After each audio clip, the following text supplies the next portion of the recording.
दोस्तों, महाभारत युद्ध के बारे में तो लगभग सभी लोगों ने सुना और पढ़ा होगा। कहा जाता है कि महाभारत का युद्ध समाप्त होने के बाद पांडवों ने 36 साल तक हस्तिनापुर में राज किया था।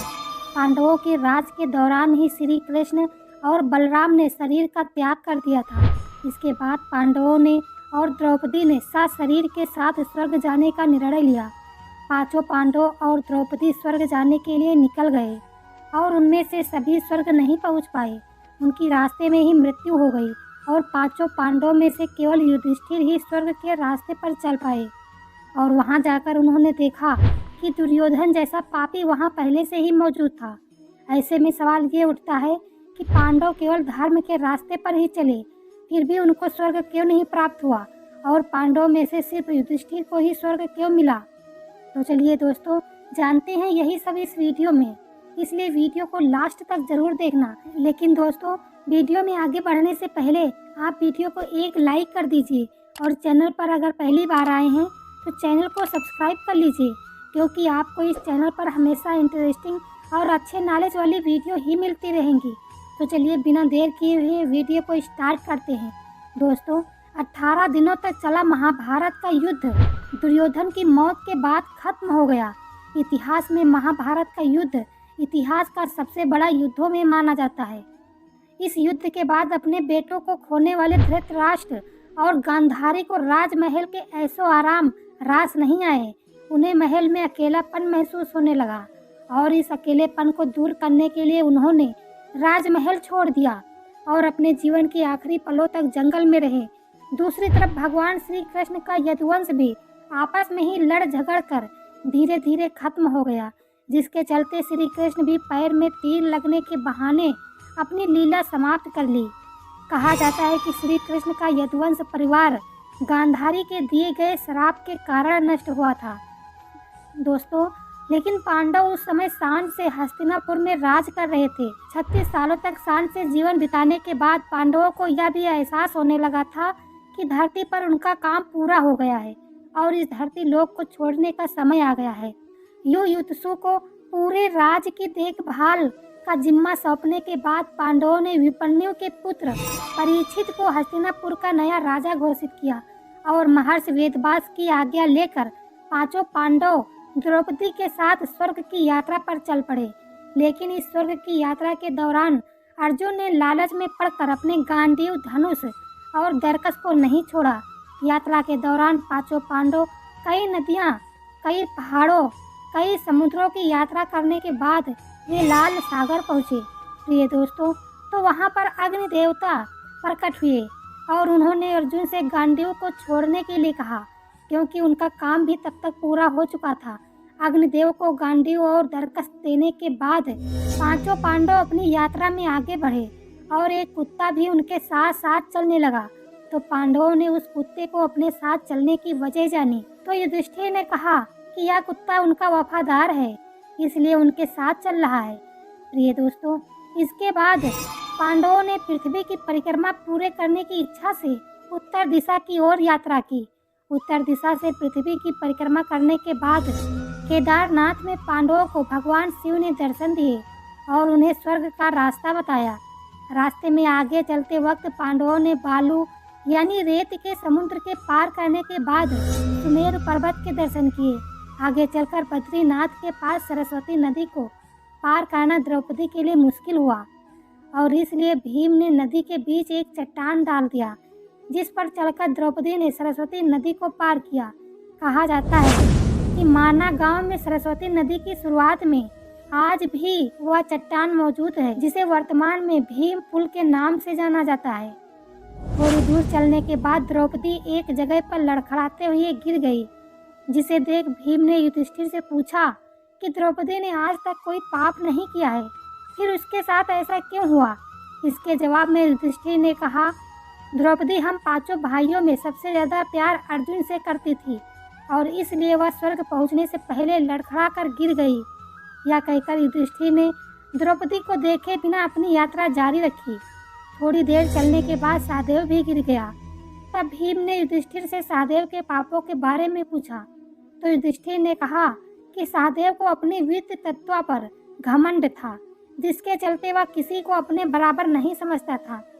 इसलिए सहदेव की यह दशा हुई। प्रिय दोस्तों, इसके बाद आगे चलने पर नकुल भी गिर गया और वह भी अपनी यात्रा पूरी नहीं कर पाया। जब भीम ने इसका कारण पूछा तब युधिष्ठिर ने कहा कि नकुल को अपने सुंदर होने पर बहुत घमंड था, जिसकी वजह से वह भी स्वर्ग नहीं पहुंच पाया। थोड़ी देर आगे चलने के बाद नकुल के बाद अर्जुन भी गिर पड़ा, जिसका कारण बताते हुए युधिष्ठिर ने कहा कि अर्जुन को अपने पराक्रम और युद्ध कौशल पर बहुत घमंड था और उसने कहा था कि वह अपने सारे दुश्मनों को एक ही दिन में खत्म कर देगा, लेकिन ऐसा नहीं कर पाया और यही कारण है कि आज उसकी यह हालत हुई है। सभी भाइयों के पापों के हिसाब देते हुए युधिष्ठिर उस कुत्ते और अपने भाई भीम के साथ आगे बढ़ते जा रहे थे। थोड़ी देर चलने के बाद भीम भी गिर पड़ा, तो भीम के पूछने पर युधिष्ठिर ने कहा कि तुम खाते बहुत ज़्यादा थे और अपनी शक्ति का झूठा दिखावा करते थे, यही वजह है कि तुम इन हालातों में हो। इसके बाद युधिष्ठिर और वह कुत्ता ही बचा। अपना सफर पूरा करने के बाद वह दोनों ही स्वर्ग के द्वार पर पहुँचे। तब उन्हें द्वार पर देवराज इंद्र मिले। देवराज इंद्र को अपने सामने देखकर युधिष्ठिर ने उनसे कहा कि उनके चारों भाई और द्रौपदी यात्रा के बीच में ही गिर गए थे, उन्हें भी अपने साथ ले आइए। इसके बाद इंद्र ने युधिष्ठिर को बताया कि उनके भाई और द्रौपदी शरीर छोड़कर पहले ही स्वर्ग पहुंच गए हैं, बल्कि युधिष्ठिर को अपने शरीर के साथ ही स्वर्ग जाने का मौका मिला। इंद्र ने युधिष्ठिर से कहा कि यह कुत्ता उनके साथ स्वर्ग में नहीं जा सकता है। इसके बाद युधिष्ठिर ने इंद्रदेव से कहा कि यह कुत्ता भी उनके साथ जाएगा। काफ़ी देर समझाने के बाद भी जब युधिष्ठिर नहीं माने तो कुत्ते ने अपना असली रूप दिखाया, जो यमराज के रूप में था। जिस कुत्ते को युधिष्ठिर पूरे रास्ते अपना वफादार समझ रहे थे, वह असल में यमराज थे। युधिष्ठिर की अच्छाई और सच्चाई को देखकर यमराज बहुत खुश हुए और उन्हें आशीर्वाद देकर वहां से चले गए। इसके बाद इंद्र और युधिष्ठिर वहां से स्वर्ग की ओर रथ में बैठकर चल पड़े। जब युधिष्ठिर स्वर्ग पहुंचे तो उन्हें बहुत ज्यादा आश्चर्य हुआ कि दुर्योधन भी वहां कई देवताओं के साथ एक स्वर्ग में दिव्य सिंहासन पर बैठा हुआ है। युधिष्ठिर ने जब इंद्र से इसका कारण पूछा तो उन्होंने बताया कि दुर्योधन ने भले ही अपने जीवन में झूठ और अधर्म का साथ दिया था, लेकिन अर्जुन और भीम जैसे योद्धाओं से हिचकिचाहट के बिना अपनी हार को सामने देखते हुए भी जिस बहादुरी से युद्ध किया था, उसी पराक्रम और साहस की वजह से ही आज उसे यह पद मिला है। युधिष्ठिर ने देखा कि उनके भाई और द्रौपदी वहां नहीं है।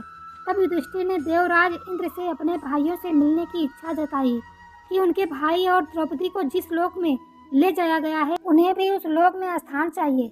अपने भाइयों से बेहतर कुछ भी मंजूर नहीं है। इसके बाद देवराज इंद्र ने युधिष्ठिर को एक देवदूत के साथ भेज दिया। देवदूत के साथ चलते चलते युधिष्ठिर एक ऐसे रास्ते पर पहुंच गए जहां बहुत अंधेरा था और चारों तरफ से बदबू आ रही थी। आसमान में गिद्ध मंडरा रहे थे और आसपास लाशें पड़ी थी। रास्ते की मुश्किलों से तंग आकर युधिष्ठिर ने देवदूत से पूछा कि हमें इस रास्ते पर कितनी देर तक चलना है, जिसके जवाब में देवदूत ने कहा, दरअसल वह लोग अश्विपुत्र नाम के एक नरक के रास्ते पर हैं। देवदूत ने बताया, देवताओं ने हमें आदेश दिया है कि जब आप चलते चलते थक जाएं, तब मैं आपको वापस ले आऊं।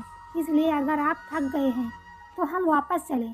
लेकिन जैसे ही युधिष्ठिर वापस जाने को मुड़े तो उन्हें वहां पर कई दुखी लोगों की आवाज़ आने लगी, जो उन्हें वहीं पर रुकने के लिए बोल रही थी। युधिष्ठिर ने उनसे नाम पूछा तो उन्होंने अपना नाम कर्ण, अर्जुन, नकुल, सहदेव, द्रौपदी और भीम बताया। यह सुनकर युधिष्ठिर ने देवदूत से कहा कि तुम वापस चले जाओ, मगर मैं अपने भाइयों को छोड़कर कहीं नहीं जाऊंगा। देवदूत ने यह बात स्वर्ग पहुंचकर इंद्र को बताई तो कुछ देर बाद देवराज इंद्र खुद उस जगह पर पहुंच गए जहां युधिष्ठिर मौजूद थे। देवराज इंद्र से पूछा कि यह सब क्या है, तो देवराज इंद्र ने बताया कि तुमने अश्वत्थामा की मौत की झूठी खबर देकर धोखे से आचार्य ड्रोन का वध करवाया था। उसी की वजह से उन्हें कुछ समय के लिए धोखे से नरक में समय बिताना पड़ा और अब उन्हें स्वर्ग चलना है, जहां पर उनके भाई पहले से मौजूद हैं। के बाद युधिष्ठिर ने देव नदी गंगा में मानव शरीर को छोड़ दिया और दिव्य रूप धारण कर लिया और उसी रूप में वह स्वर्ग पहुंच गए। उनका इंतजार अर्जुन, भीम, नकुल और सहदेव कर रहे थे। युधिष्ठिर ने देखा कि वहां उनके भाइयों के साथ वहां श्री कृष्ण और द्रौपदी भी मौजूद हैं। युधिष्ठिर ने देखा कि भीम वायु देवता के पास बैठे हुए हैं। कर्ण सूर्य के समान तेज रूप धारण करे हुए थे और नकुल सहदेव अश्विनी कुमारों के साथ बैठे हुए थे। इंद्र ने युधिष्ठिर को बताया कि द्रौपदी का जन्म भगवती लक्ष्मी के अंश से हुआ था। सभी अपनों को स्वर्ग में देखकर युधिष्ठिर बहुत खुश हुए। फिलहाल दोस्तों, आज की वीडियो में बस इतना ही। आप लोगों को कैसी लगी वीडियो कमेंट बॉक्स में ज़रूर बताइएगा और वीडियो को एक लाइक करके चैनल को सब्सक्राइब कर लीजिए। मिलते हैं कोई और नॉलेजेबल वीडियो में। धन्यवाद।